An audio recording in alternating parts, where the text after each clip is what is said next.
A família Silveira Lima, ela tem origem mineira. Certo. Né? Eles moravam em Minas Gerais. Na verdade, são três nomes, Silveira Lima e tem Coelho também. Né? São os nomes de família que acabaram se casando, né? Formando um tronco familiar só. Eles se arrancharam na região de Bebedouro no fim do século XIX, né? Nas últimas décadas do século XIX. Ali era a região de mato, né? E até hoje são considerados fundadores de Bebedouro, entre outros, né? Outras famílias, mas são das primeiras famílias que chegaram naquela região e literalmente se arrancharam, derrubaram o mato, cercaram as terras, tudo. E os Silveira Lima eram católicos, ou os Lima eram católicos. Começaram a desenvolver lá o trabalho que eles conheciam, que era o trabalho da terra, da lavoura. Eles eram, né, pessoas simples, muito simples. Mas dentro da simplicidade se tornaram pessoas importantes, foram tendo lá as suas rocinhas, etc. E a família foi, digamos assim, tomando alguma notoriedade ali na região. Para os idos do fim do século XIX, eles ergueram um cruzeiro na fazenda. Esse cruzeiro, que é o sinal, digamos assim, da fé católica, existe até hoje na fazenda. A vida ia sendo tocada no ritmo lá do interior, né, quando passaram os missionários e parte da família se converteu. E essa conversão foi decisiva na transformação da realidade deles, porque, em primeiro lugar, é bom lembrar que o protestantismo, historicamente no Brasil, estava ligado a toda uma preocupação com melhoria de vida, de condição social, intelectual, né? Então, além dessa conversão e deles terem, depois de convertidos, estabelecido uma congregação presbiteriana na fazenda, eles não derrubaram o cruzeiro, não, nada disso, respeitaram o que eles tinham feito, né? Diferentemente do que muita gente faz hoje, né? Mas ergueram lá o templozinho, e esse templo, em 1905, foi o espaço onde se organizou a Igreja Presbiteriana Independente de Bebedouro, né? Então, a Igreja Presbiteriana Independente de Bebedouro nasceu na fazenda dos Lima. Lá por 1940, alguns Lima começaram a vir para São Paulo, para a capital. Por quê? Porque a cidade de São Paulo tinha se desenvolvido muito, tinha se tornado um polo importantíssimo. Na verdade, a partir dos anos 20, 30, São Paulo vai, assim, se equivalendo ao Rio de Janeiro em importância, que era a capital federal. E nos anos 40, São Paulo se torna o grande centro de radiação, símbolo de aquela história de São Paulo, a cidade que mais cresce no mundo, São Paulo não pode parar, tudo isso vem, esses slogans vêm dos anos 40, 50. Então, os primeiros Lima vêm para São Paulo nos anos 40. E dentre eles estão os meus primos, o Epaminondas, o Norival, os irmãos Silveira Lima. Eles vieram e se deram bem na cidade. Se adaptaram muito rapidamente. Eram pessoas muito inteligentes, pessoas né, que tinham feito, evidentemente, o que se podia estudar na região de Bebedouro, mas fizeram abriram uma empresa que trabalhava numa área assim de ponta, que era uma empresa que trabalhava com produtos de laboratório e material de laboratório, né? Laboratório químico. E essa empresa se chamava Silveira Lima e Companhia Limitada. e era formada pelos irmãos que eram os sócios da empresa. Se instalaram lá no centro da cidade, na verdade na Rua da Glória. E na verdade, o que os unia além dos laços familiares? A igreja.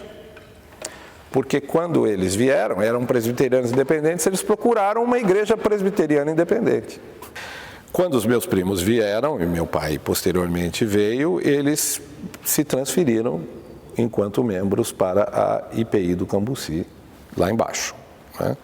E como eram pessoas de tradição presbiteriana independente, eram muito ativos, né? Eram líderes, eles muito rapidamente se tornaram líderes da congregação. E quando essa congregação foi organizada como igreja local, no ano de 1947, os meus 2 primos, que eu já mencionei, o Epaminondas e o Norival, foram eleitos como membros do conselho da igreja. Eram 4 ou 5 presbíteros. Então, em 1947, eles já eram líderes importantes. Meu pai era líder da mocidade, da juventude da igreja, e os primos mais velhos eram líderes da igreja local. Os Silveira Lima foram uma liderança importantíssima nessa igreja. E o mais importante deles foi o Epaminondas, porque o Epaminondas tinha um espírito de liderança muito grande, casado com uma mulher também de espírito de liderança muito grande, a Ada Endrigo.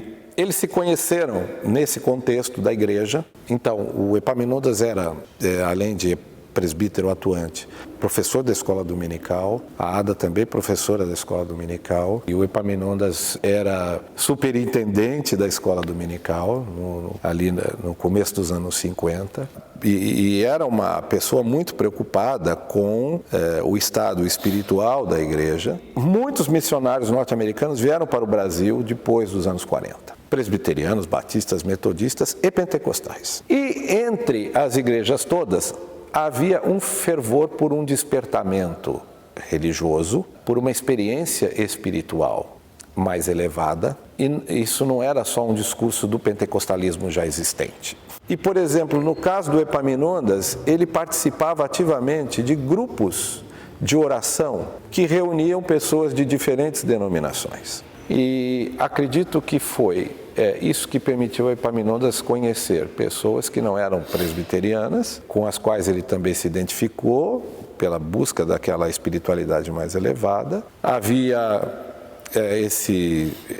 essa ideia do despertamento no meio tradicional, digamos assim, como também havia a influência, digamos, nova de missionários das igrejas pentecostais americanas que vinham para o Brasil. Então, eu creio que é daí o envolvimento do Epaminondas com pessoas como, por exemplo, o pastor Harold Williams, que era um missionário da Igreja Quadrangular e que vem para o Brasil. E depois o Raymond Boatwright, que foi um outro pastor importante, que vem trazido pelo Williams. Mas o Boatwright vem abertamente com a mensagem da evangelização e com a oração e cura divina. É esta, digamos, novidade que impacta profundamente as igrejas tradicionais, que já estão muito próximas desta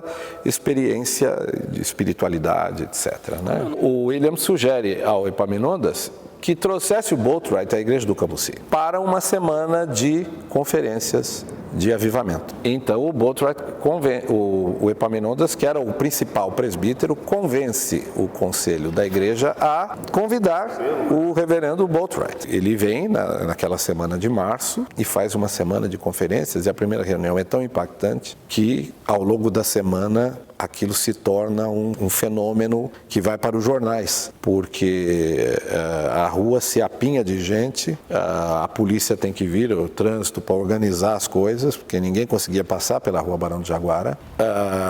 Formam-se filas imensas de pessoas que querem não só participar das conferências, mas